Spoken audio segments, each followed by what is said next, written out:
Bonjour et bienvenue sur La Boussole, le podcast qui vous aide à vous orienter.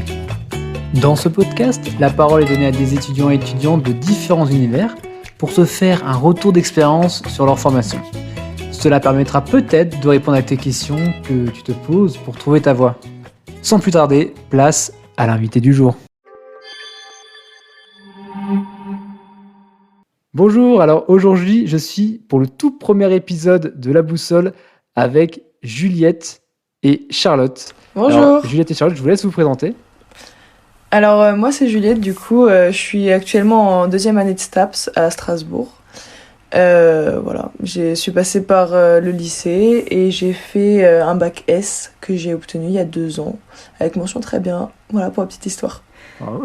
Moi, c'est Charlotte, du coup on est sœurs, j'ai 24 ans, je suis sortie d'un master, donc je suis en première année post-fac, on va dire. J'ai fait 3 ans de licence, 2 ans de master MEF à l'Institut national de supérieur de l'éducation. Et avant ça, j'avais fait un bac S, pareil, avec mention très bien, et voilà. Donc je suis vraiment avec une famille de Stapsiennes. Pour aller un peu plus dans le détail de votre formation, la formation STAPS, comment déjà ça se passe avant? Genre, est-ce qu'il y a une filière au lycée qu'il faut particulièrement faire et qu'est-ce qu'il faut faire pour y accéder? Alors, je dirais que avant de faire STAPS, la filière qui, moi, à mon époque, était la plus adaptée, c'était quand il y avait encore les spécialités, la spécialité SVT. La spécialité SVT, en fait, je me suis vite rendu compte qu'en première année... La spécialité SVT, c'était en S, c'est bien ça? C'est ça, en terminale.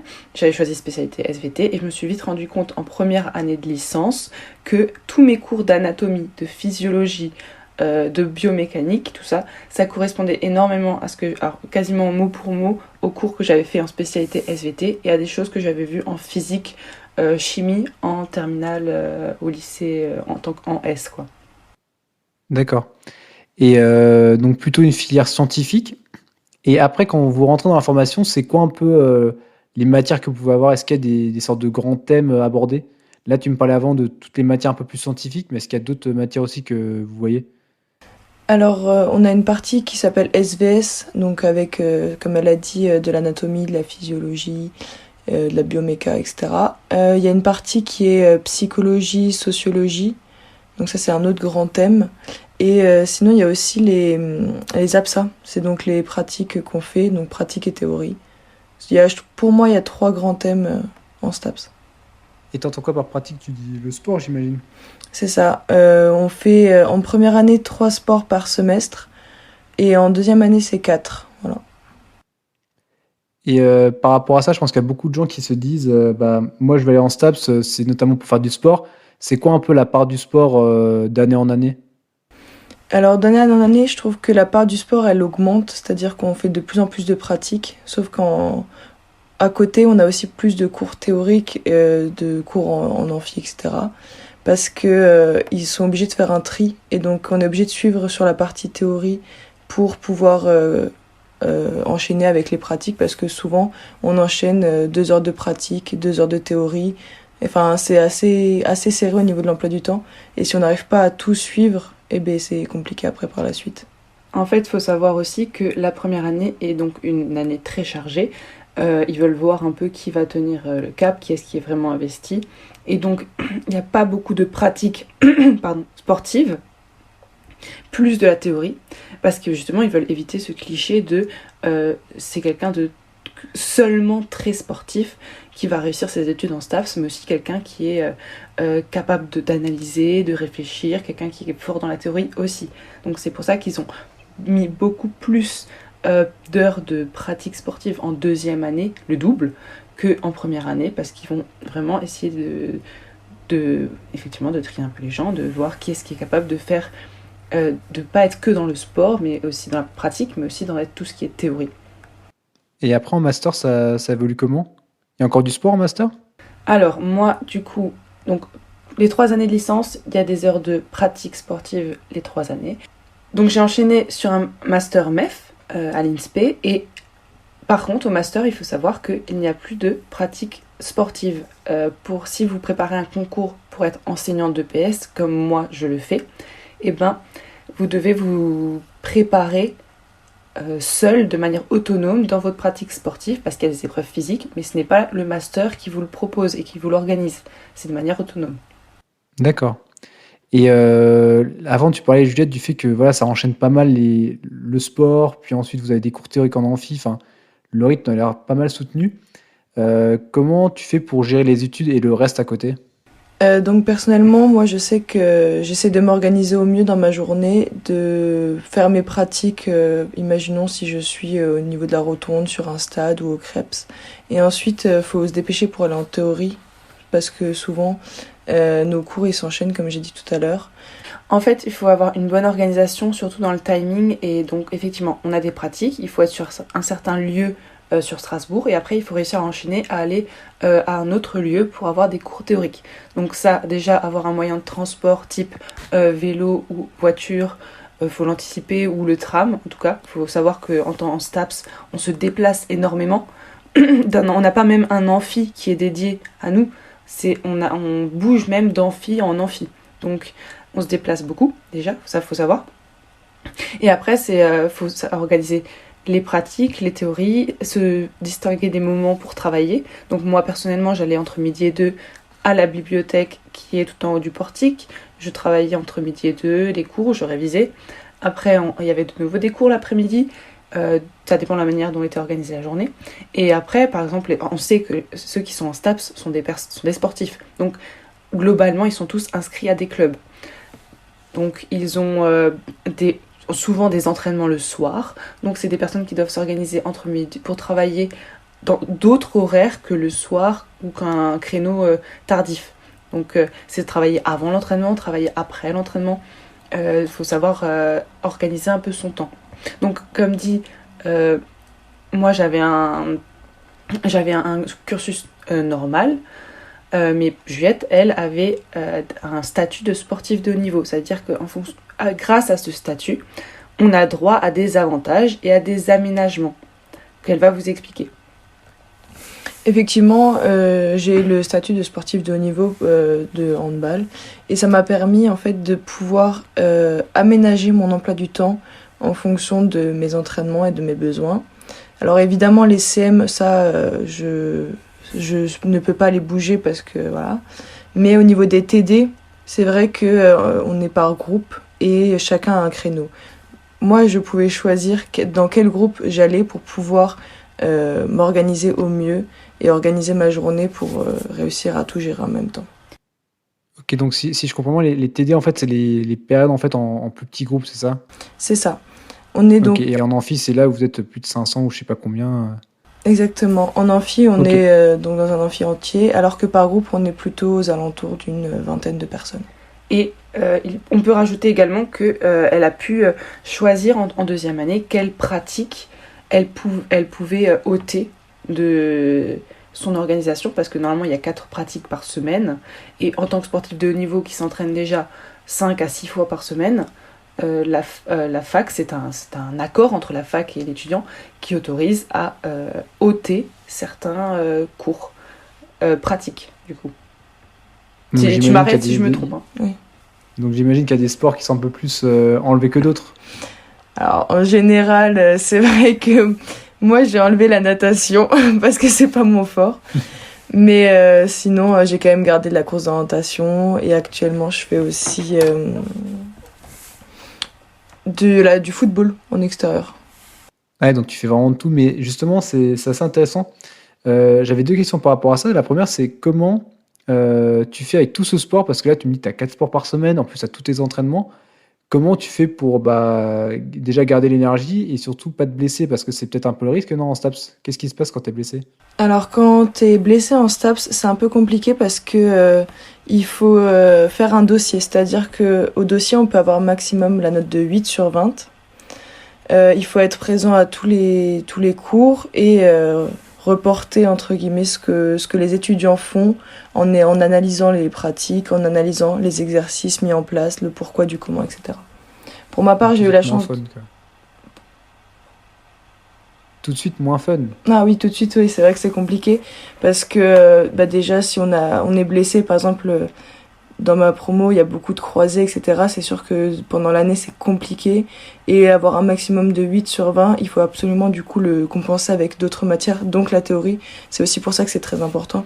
Parce que sachant qu'on est tous en STAPS et que du coup on est tous à pratiquer assez régulièrement, on a beaucoup de chances de se blesser et c'est vrai que c'est très embêtant. Pour éviter ça, il faut avoir une bonne hygiène de vie. Personnellement, je sais que le sommeil et la nutrition, c'est très important pour moi. Les soins après les matchs, etc., c'est quelque chose qui est essentiel. Ok, bah, très bien, bah, ça c'est super intéressant. Euh, Si on continue sur le sport, euh, comment faire pour être un peu... Enfin, je me dis, tu as quand même du foot, là tu me disais, du hand, après tu dois avoir sûrement, tu me disais, cours d'orientation, tu dois avoir d'autres sports comme l'escalade, la gym, enfin, c'est vraiment très divers. Comment tu fais pour être bon un peu partout, quoi? Alors moi, je dirais que déjà, en fonction du sport que vous avez choisi à la base, donc de votre spécialité, si vous en avez une, ça va déjà déterminer plus ou moins dans quel sport vous allez être bon. Donc, on a pu remarquer par l'expérience, tout simplement en observant en cours ce qui se passait, que les personnes qui étaient dans des sports de type ballon et équipe et opposition, donc football, basketball, handball, tous ces volets, tous ces sports favorisent l'apprentissage à l'adaptation, et l'adaptation à tout moment, à tout événement. Et alors que donc ils étaient plus aptes à s'adapter en natation, à s'adapter en athlétisme, à s'adapter en step, à s'adapter en course d'orientation. Ils étaient plus aptes, plus rapides à s'adapter. Et il y avait ils étaient plus polyvalents aussi, parce que ce sont des activités qui nécessitent vitesse, force, changement de direction, analyse, tactique, stratégie. C'est des sports assez complets. Alors qu'on a constaté qu'un athlète ou un nageur, qui est quelqu'un qui a une performance où il n'est pas perturbé techniquement, normalement dans sa performance, va avoir plus de mal à s'intégrer dans du futsal ou dans des sports collectifs tels que ceux-ci, parce qu'il a justement moins l'habitude de s'adapter à des événements Parce que imprévus. c'est un peu plus cadré, quoi. Voilà, et du coup, on a pu remarquer par l'expérience cette différence. Donc ceux qui ont plus des sports collectifs de balle, d'opposition, arrivent mieux à s'adapter à tous les autres sports et sont plus polyvalents. En fait, c'est surtout ça, il faut réussir à être polyvalent. Donc après, si vous pratiquez, vous êtes athlète ou nageur, il n'y a aucune raison que vous ne vous entraîniez pas à être polyvalent. Et là, du coup, je viens à ma deuxième idée. Ceux qui n'étaient pas des spécialistes dans leurs activités, qui se trouvaient vraiment à la ramasse et qui voyaient qu'ils avaient un énorme retard par rapport à d'autres, peuvent tout à fait aller s'entraîner au SUAPS, qui propose énormément d'activités différentes pour compléter leur formation et avoir des meilleures notes en STAPS. Donc le SUAP, c'est vraiment, enfin, c'est l'endroit, juste pour que tout le monde comprenne bien, tous nos auditeurs comprennent bien, c'est l'endroit en fait où finalement on peut pratiquer en tant qu'étudiant un peu tous les sports, quoi. C'est un peu comme l'UNSS au collège ou l'association sportive au lycée. Vous prenez une licence et après vous pouvez pratiquer énormément de sports. En plus, le SUAPS, c'est celui de l'université de Strasbourg. C'est une grande ville, il y a énormément de propositions et c'est très demandé. Très bien, très bonne transition par rapport au lycée. Je trouvais intéressant de vous demander quelles sont les différences que vous voyez par rapport au lycée. Notamment Juliette, je pense que tu as dû voir vraiment un gros gap. Donc ça, toi, ça fait moins longtemps. Alors moi, ça a été un peu particulier parce que j'ai eu une année Covid. Donc ça a été beaucoup de cours en distance ma première année. C'est sûr que donc là en deuxième année, on est nouveau en amphithéâtre. Donc moi, ce qui me change beaucoup par rapport au lycée, c'est déjà qu'au lycée, on est par groupe, par classe d'une 30aine d'élèves à peu près. Alors qu'à la fac, c'est assez différent parce que les cours en amphi, on a moins d'interaction avec le professeur qui fait son cours magistral. Et c'est sûr qu'il faut prendre le rythme, taper à l'ordi, prendre un cours, prendre des notes, etc. Et personnellement, je sais que si je prends pas de notes, je suis obligée de les travailler le soir. Sinon, je me souviens plus exactement ce qui s'est passé, etc. Autre petite différence ou petite chose à noter peut-être, c'est que jusqu'à présent, en première année de licence, tous les cours sont à prendre à la main sur une feuille. Sauf cas particulier, les ordis ne sont pas autorisés en amphithéâtre et en cours. Donc c'est aussi une manière de vérifier que vous savez travailler. Donc ça c'est, je vais faire ma parenthèse, petit point à connaître quand même. La raison de ça, c'est parce que ils veulent qu'on continue à écrire à la main parce que pour la plupart des concours nationaux, ce sont des rédactions, etc. Donc il faut surtout pas oublier de rédiger, etc. Donc c'est De savoir quelque chose écrire. d'important. Voilà, Exactement. de savoir écrire. Et petite différence que moi j'ai pu noter quand je suis passée du lycée à la licence, vu que je n'avais pas d'année Covid, c'était le fait effectivement qu'on change de groupe. Quand on est au lycée, on a une grosse classe, on est avec tout le temps quasiment la même classe en cours, donc il y a en général des liens dans la classe. Alors que quand on passe euh, au, à, euh, à la fac, il y a un gros groupe en amphi et après des petits groupes en TD. Et ces groupes peuvent changer régulièrement. Donc il faut essayer de se faire des groupes de travail, des amis qui sont un peu sur le même état Le d'esprit même que état nous. d'esprit. Voilà, pour ceux qui veulent travailler, qui travaillent, pour ceux qui veulent faire la fête, et vous allez très vite vous retrouver aussi. Donc il faut essayer de se trouver un petit groupe travailleur et essayer de garder des contacts avec ça. Et c'est plus dur de garder des contacts. Et en tout cas, les groupes deviennent beaucoup plus petits, en tout cas, le groupe d'amis. C'est compliqué parce qu'on n'arrive pas à travailler avec tout le monde non plus. Il y a des gens qu'on va apprécier en dehors, mais par contre, impossible de travailler avec eux pour des travaux de groupe, lors des travaux dirigés, etc. Et en plus D'accord, donc du faut fait bien, qu'on a faut bien des... choisir avec qui on bosse, avec qui on fait la fête, quoi. Exactement. En plus du fait que Et parfois on a des vas-y. groupes qui sont imposés, où on ne choisit pas les groupes, donc il faut apprendre à travailler avec tout le monde. Je vois. Par rapport à tout ce qui va être un peu sélection, déjà, est-ce qu'il y a toujours ce fameux tirage au sort à l'entrée de STAPS? Alors effectivement, il y a un tirage au sort. Il a été beaucoup critiqué ces dernières années, c'est pourquoi moi, en tout cas, quand je suis rentrée en STAPS, donc il y a 2 ans, ils ont essayé de faire un premier tri en fonction de la localisation, donc les Strasbourgeois et environ, puis ensuite en fonction des dossiers. Et après ça, vu qu'il y avait toujours trop de monde, et ben là, à ce moment-là, ils ont fait un tirage au sort. Donc, ils essaient de limiter un peu les effets, on va dire, du tirage au sort qui sont pas forcément folles, quoi. Comment ça se passe quand tu es en STAPS? Donc, vous êtes combien en première année et combien finalement vous êtes à la fin? Alors, en première année, je crois qu'on était, nous, c'est une promo de 700 étudiants à peu près. Et Ouais, ça fait un paquet. ouais, cette année, il y a je dirais 400 à peu près. Il y a vraiment moitié qui ont abandonné ou qui sont pas eu leur première année, qui ont donc redoublé. Et ceux qui financent en Master MEF, ça donne quoi, Charlotte? Alors, nous, en première année, on était 500 et en fait, ça baisse et ça diminue d'année en année. Donc, en L2, on était moins, en L3, on était moins, en L3, on était une centaine, je crois, quelque chose comme ça.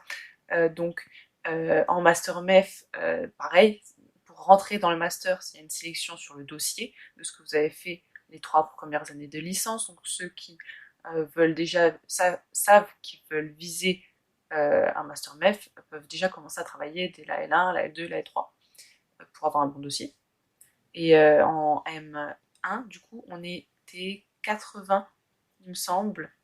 Et après, en M2, on était une quarantaine, quelque chose comme ça. On était moins de 100. On était entre 60 et Ouais, donc 80. tu divises par 10 entre la première année Ah oui, carrément. et la fin, quoi. Ah, totalement. Mais C'est Ah un, oui, c'est c'est un peu un koh quoi. oui, alors il y a aussi une chose à noter, c'est qu'il y a beaucoup de réorientation la première année. Donc, en 3 mois, entre septembre, octobre et novembre, on peut perdre en 100 étudiants, des gens que vous avez vus le premier jour, les 2, 3 premiers jours, et que vous ne voyez plus du tout ensuite, et donc énormément de réorientation. Hein, c'est vraiment un truc de fou. Vous perdez 100 étudiants en 3 mois. après, il y a Alors que pour le coup, toutes ces personnes ont fait leur dossier, étaient proches là dans le cas là de Strasbourg, qui ont été tirés au sort et finalement ils partent.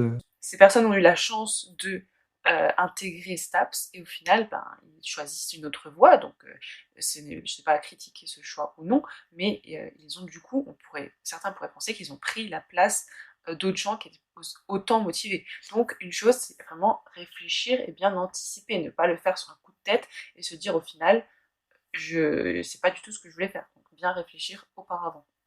Après, il y a pas mal de passerelles d'une année sur l'autre. Il y a beaucoup de licences différentes. Il y a beaucoup de masters après ensuite. C'est aussi pour ça qu'il y a de moins en moins de personnes. Ça, c'est évident.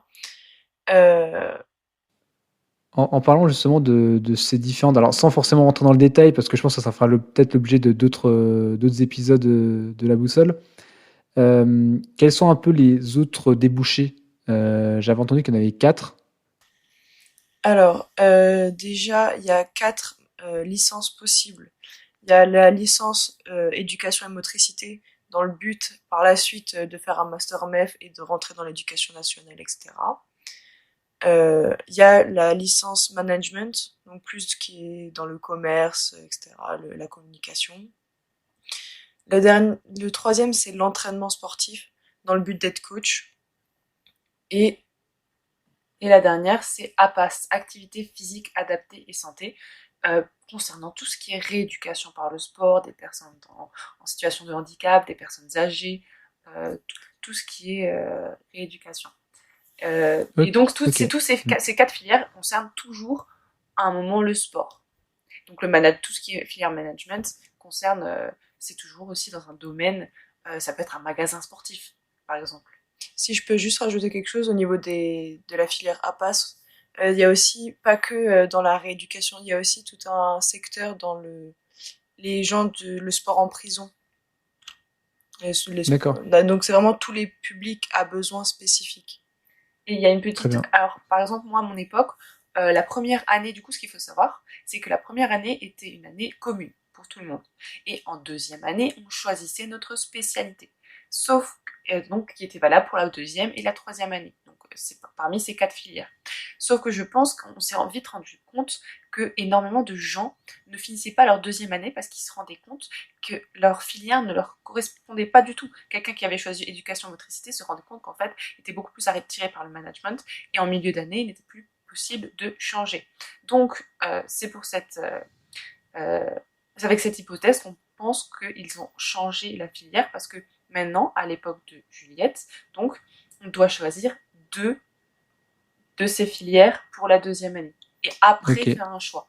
Donc, Donc, si si on je a un comprends bien, doute, première année commune, deuxième année, tu as le droit de choisir deux, entre guillemets, options pour voir un peu ce que ça va donner. Et en troisième année, tu valides un peu cette option-là, c'est-à-dire que tu fais une année où tu as l'option, enfin une des quatre options. Alors, effectivement, en première année, on a une année commune à tous les étudiants. En seconde année, on a le premier semestre deux filières possibles parmi les quatre qu'on a citées. Et au deuxième semestre, donc de la deuxième année, on choisit vraiment notre spécialité qui sera ensuite pour la troisième année. D'accord, très bien. Donc ça, c'était pour la partie, on va finir avec la partie un peu plus formation. Maintenant, si vous deviez donner trois conseils un peu globaux pour réussir en STAPS, être parmi ces derniers qui arrivent au bout de la formation, quels seraient-ils? alors vu que moi j'ai fini la formation, je vais commencer. Pour moi, peut y avoir plusieurs conseils. Mais d'abord, ne pas le prendre à la légère, ne pas penser que ça va être trop facile. Vous allez devoir travailler. Donc à partir de là, s'organiser pour travailler, bûcher chez soi ou dans son appartement, quoi. Et à partir de là, deuxième conseil, trouvez-vous des amis, un bon groupe de travail, des gens qui sont sur la même longueur d'onde, qui veulent aller au bout, qui savent ce qu'ils veulent et qui travaillent et avec qui vous pouvez faire confiance parce que vous pouvez parfois vous louperez des cours, parfois vous aurez pour X raisons des soucis pour suivre les cours et donc il faut trouver des gens sur qui on peut compter pour nous, par exemple donner les cours, pour nous expliquer des choses, pour nous dire ce qu'on a loupé, etc. Donc trouver un bon groupe de travail, deuxième conseil. Avoir une bonne hygiène de vie, effectivement. C'est beaucoup de sport, beaucoup de stress, beaucoup de fatigue, euh, et donc beaucoup d'énervement. Tout ça, ça peut très vite mener à une blessure, ce qui peut remettre en question toute votre année. Donc, une bonne hygiène de vie, ne pas sauter les repas, enfin, tous les bons conseils qu'on vous donne en sport, bien manger, bien dormir, je parlerai pas des substances illicites, quoi, mais voilà. Il y a des fêtes, il y a une ambiance super en STAPS. Il y a une super amicale qui organise des choses extraordinaires. Ils sont très bien organisés, donc je vous dis, aller à ces fêtes, ça favorise aussi à l'intégration sociale, à se faire des groupes, à connaître les autres, à s'intégrer. Enfin, allez-y, juste ne pas surabuser. Voilà, Ne pas abuser des bonnes choses. Voilà, exactement. On en profite d'autant plus. Non, mais vous verrez, en STAPS, ils font pas mal de soirées, de week-ends de cohésion. Nous, par exemple, on devait partir au ski aussi une semaine. Enfin, il y a vraiment pas mal de moments où on peut se retrouver entre étudiants. Et c'est juste qu'il faut savoir choisir les temps où on bosse et les temps où on s'amuse et on fait ce tour, etc. Donc si je reprends Charlotte, donc bosser, avoir un groupe de potes solide autour pour être accompagné de la meilleure des manières durant son cursus. Et la dernière, tu disais une bonne hygiène de vie. Une bonne hygiène de vie. Est-ce que tu es d'accord avec ça, Juliette, ou est-ce que tu as un conseil à rajouter? Moi, je suis plutôt d'accord avec ça. Je trouve que c'est assez bien résumé. Et je rajouterai un dernier point, de dire que vous allez avoir l'impression que vous allez passer par plein de moments de doute. Et donc, faut se remettre en question parfois, faut savoir se poser les bonnes questions. Est-ce que c'est fait pour moi? Est-ce que ça me plaît? Mais si vous êtes vraiment sûr de ce que vous voulez faire, ne pas abandonner. En fait, pour moi, ces études-là, je vais en revenir à un exemple sportif, ce n'est pas un sprint, c'est une course de fond. Il faut être le dernier à tenir, d'accord? Que ce soit blessure, abandon. Si vous êtes vraiment motivé, ça va être dur, mais si vous êtes vraiment motivé, il faut vraiment tenir jusqu'à la fin. Même si c'est dur, vous allez voir qu'au fur et à mesure, il y a beaucoup qui vont arrêter juste parce que au final, ils n'ont pas tenu jusqu'au bout. Donc vraiment, c'est une course de fond et pas un sprint. Il faut rester confiant et serein, même si vous allez passer par des moments de doute, vous allez y arriver. Très bien, merci pour tous ces très bons conseils. On finit l'épisode avec l'anecdote. Est-ce que vous avez un moment fun qui s'est passé durant vos études pour finir en beauté cet épisode? Alors pour ma part, c'était fun pour nous, peut-être un peu moins fun pour la personne concernée, mais si j'étais donc dans un amphithéâtre cette année, je donnerai pas le nom du professeur parce que c'est pas cool. Mais donc on commence le cours, etc. Il commence à parler très très vite. Nous on est là, on enchaîne. Puis on se dit purée, il est déter ce matin quoi. Et au bout d'un moment, il s'arrête. Gros blanc pendant, 1 minute 30. On se regarde tous, un peu, c'est bizarre. Et là, le prof qui tombe à la renverse, fait un malaise. Donc forcément, il y a une fille qui était sapeur-pompier, elle descend en courant, un autre qui commence à aller appeler pour, l'infirmière de STAPS, etc. Au final, le professeur qui se relève, il nous regarde et puis il nous dit non mais vous inquiétez pas, hein, je finirai le cours. Au final, il est retombé de nouveau, il n'y avait rien qui allait, du coup on a pu tous rentrer chez nous. Et au final, le prof va quand même bien, et donc c'est quand même une bonne histoire. L'histoire se finit quand même bien. En tout cas, merci Juliette, merci Charlotte d'avoir pu être là pour ce tout premier épisode. Merci à vous. Merci. Pas de souci, à la prochaine, et j'espère que ça aurait pu aider les étudiants ou les futurs étudiants qui se posent des questions. Merci à vous, à très bientôt. À bientôt. Merci d'avoir écouté jusqu'au bout. J'espère que cet épisode t'aura plu. Si c'est le cas, fais-le moi savoir en laissant un avis 5 étoiles sur Apple Podcast ou en le partageant à 2-3 amis ou proches. À bientôt pour un nouvel épisode de La Boussole.